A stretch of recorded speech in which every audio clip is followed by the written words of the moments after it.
Hi there. In this video, I'm going to continue working on this song.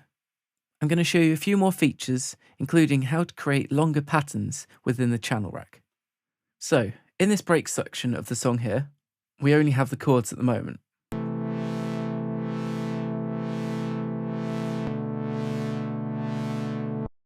I'd like some drums, but I don't want it to be this main beat anymore, as we want the song to break down a little bit. So I'm just going to press undo. Right, now what I'm going to do is clone this main beat part.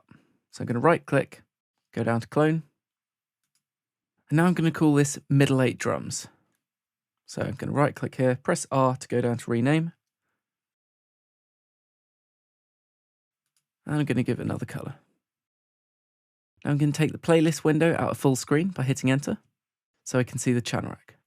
As you can see here, we've got all this MIDI information, but I don't want the kick, so I'm just going to double click here to open up the piano roll and delete all the kicks, and press escape to close the piano roll.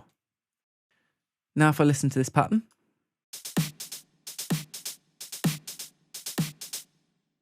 okay, great, we've got rid of the kick.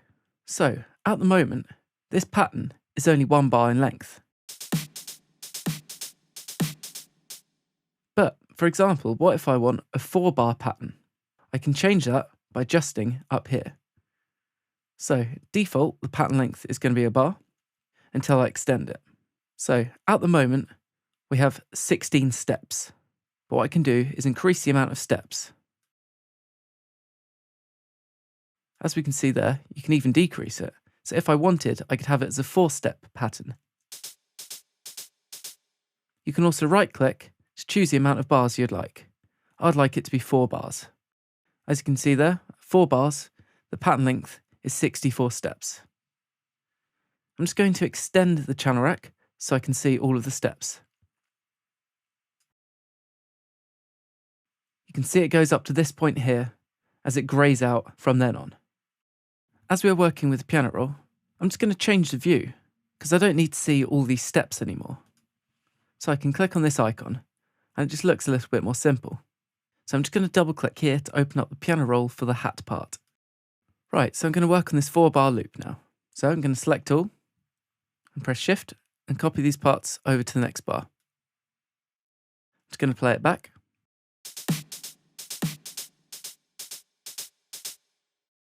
And now, to keep the song a bit more interesting, I'm just going to change the pattern slightly. So I'm just going to delete this note here by right-clicking. Delete this note here. And then also this last note.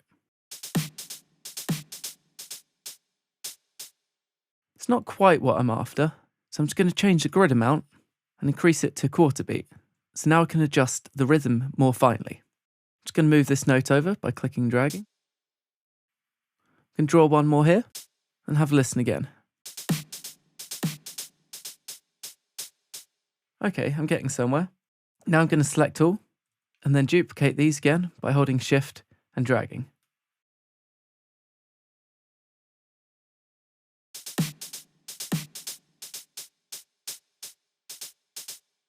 I'm just going to vary this last bar a bit more. So I'm going to highlight all the notes in it by holding Command and clicking and dragging over them, and then moving back over a couple of steps. I'm just going to draw in one more note at the end here.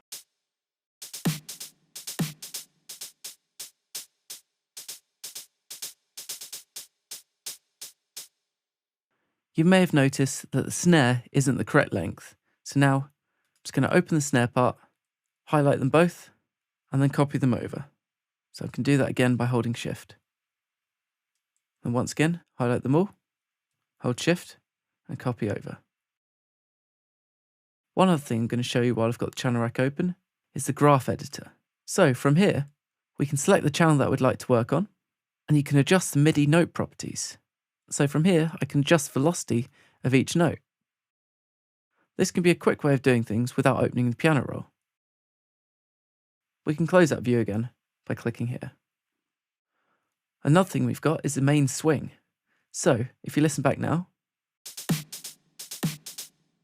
and then increase the swing, you can change the feel of the notes.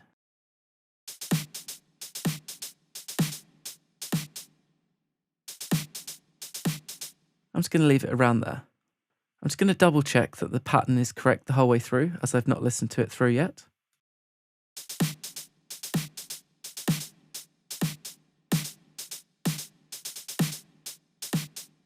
You can see there, I didn't do the last copying correctly, so I'm just going to highlight these notes and move them over to the correct beat.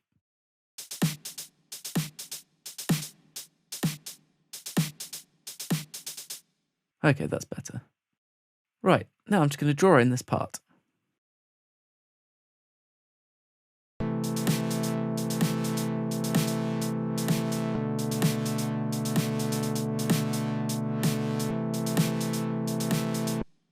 Okay, great.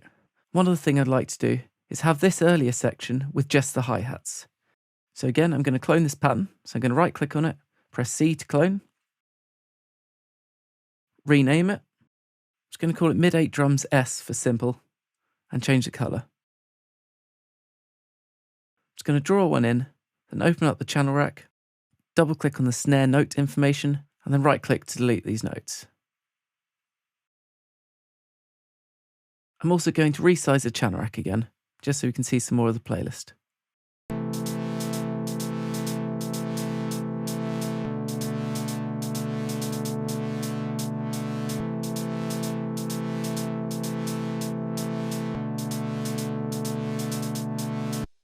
To keep building interest in this break section, I'm going to bring the shaker in halfway through.